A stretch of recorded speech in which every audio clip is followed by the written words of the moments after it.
Camera control. So in our last video, we got our character to jump. It's currently moving from left to right. And when I press play, it does those two things, like I said. It's moving from left to right like it would on Geometry Dash. I can jump, but we can no longer see the player. And in fact, if I click on the player here, you can see it's still moving. And in fact, it's dropping because it's actually fallen off my ground because it's got past that stage. So a couple of things. You could simply just drag your camera down to the player and press play.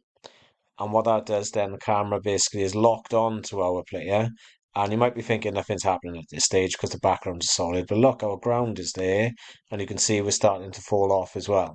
However, if you want to make it kind of a bit more, well, what I'm trying to point out is if you start off right bang in the middle of the screen, that works fine. However, I want my player, and I'm just going to press undo to get the camera off there, but I actually want my player to start from this point here.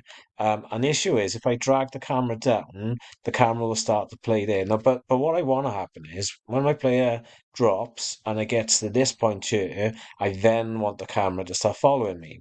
So what I'm going to need to do to get that to work, if I click on the main camera and I add a component, so this time we're going to call it camera control. And oh, it doesn't like the space. I've got to get rid of the space. My bad. So let's press it like that, and it's going to make a new script for us. So just as before, when we double click on it, it'll come onto this. We don't need those top two lines there. We don't need the comments as well, so I'm going to get rid of those. And I'm then going to go back to my Word document to see what I did with it. So I need, well, I'm basically going to take everything which is there and I'm going to copy that and paste it over what I've got there. And I'm going to get rid of that space as well, just to tidy it up. So basically we're saying this script is going to be on our camera, so we need to acknowledge what the player is. So what is it we're going to follow?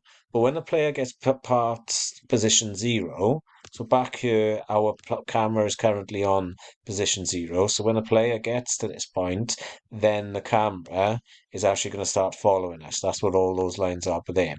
So if I press save and I go back up to Unity and I let it kind of kick in, and so this is like a Super Mario start. So basically, when you're Mario, you start on the left-hand side of the screen, and then when you get so far, the camera will continue to follow you. Now, you don't have to do this. It's just something I'm showing you how to do. Oh, it's not actually going to work. I just realized, see the red thing which has appeared down there? On our camera, where I've added this camera control, and I said, well, follow the player, I actually need to connect the player up to this bit. So where it says none, you can either click on the dot there and find player, or you can just drag and drop it across there. So if I press play, and we'll see what happens. So my character now is going to start on the left-hand side of the screen, and it gets in the middle, and it looks like nothing's happened, but actually now the camera is following our player. If I click on scene, you can see it's actually still following us off the screen there as well. Now, if you want to do it that way, you can, or you could just simply drag it down to player instead of doing the script, but it's completely up to you.